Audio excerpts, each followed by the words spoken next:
எல்லோருக்கும் வணக்கம். இன்னைக்கு தமிழ் லைப்ரரி சேனல்ல ஒரு அழகான ஆங்கில மொழிபெயர்ப்பு கதையை தான் பார்க்க போறோம். கதையின் பெயர் வைல் த ஆட்டோ வெயிட்ஸ். எழுதியவர் ஆங்கில எழுத்தாளர் ஓ ஹென்றி.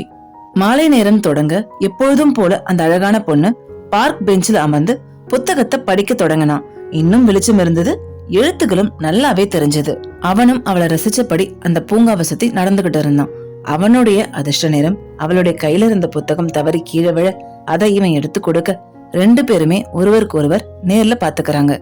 அவளும் அவனுடைய எளிமையான தொற்றத்தை கவனிக்கிறா. நீங்க விருப்பப்பட்டா உட்காரலாமே, என்னாலையும் இந்த வெளிச்சத்துல சரியா படிக்க முடியல, கொஞ்ச நேரம் பேசலாமான்னு அவ கேட்க அவனும் அந்த பெஞ்சில அமர செய்யறான்.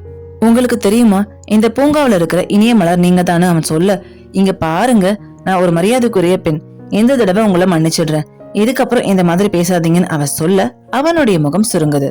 உடனே அவகிட்ட மன்னிப்பு கேட்கிறான். தன்னுடைய பெயர் பார்க்கின்ஸ்டார்க்னு சொல்றான். அவளும் இயல்பா பேச தொடங்குறா. இந்த பூங்காவில இருக்கிற மக்கள் எங்க வேகமா போயிட்டு இருக்காங்கன்னு அவ கேட்க, இரவு உணவு சாப்பிட இல்லனா வேற ஏதாவது வேலை இருக்கும்னு அவன் சொல்றான். இவங்களை பார்க்கும்போது எனக்கு வித்தியாசமான உணர்வுகள் ஏற்படும்.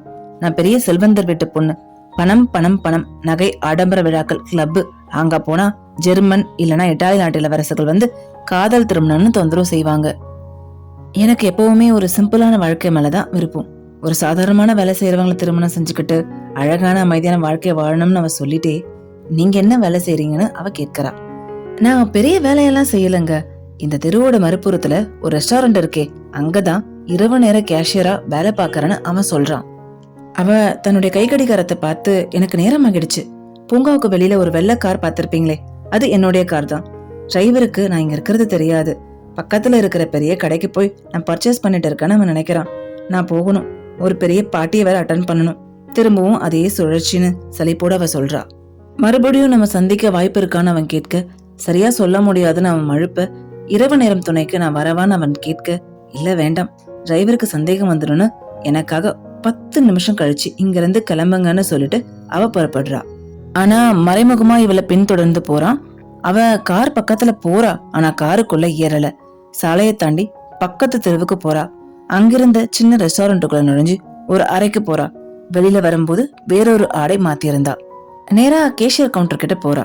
அங்க உட்கார்ந்துட்டு இருந்த பொண்ணு நேரத்தை பார்த்துட்டு அந்த கவுண்டர்ல இருந்து வெளியில வந்து இவளுக்கு வழி விட, இவளும் தன்னுடைய இருக்கையில போய் அமர்ந்து தன்னுடைய வேலைய செய்ய தொடங்குறா.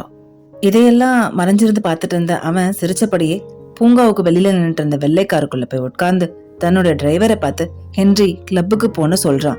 இதோட கதையை முடிக்கிறாரு ஓ ஹென்றி. ட்விஸ்ட் நல்லா இருந்துச்சுல. அந்த பொண்ணு தான் ஹோட்டல்ல வேலை செய்யற சாதாரண கேஷியர், இந்த பையன் பெரிய பணக்காரன். மனுஷங்களை வெளிப்புற தோற்றத்தாலும் சமூக நிலையால மட்டும் மதிப்பிடக்கூடாது. உண்மையான அடையாளம் பல நேரங்கள்ல நம்ம நினைக்கிறதுக்கு மாறுபட்டு இருக்கும். செல்வம், பதவி, எளிமை, இவை அனைத்தும் சில சமயம் வெறும் தோற்றமே.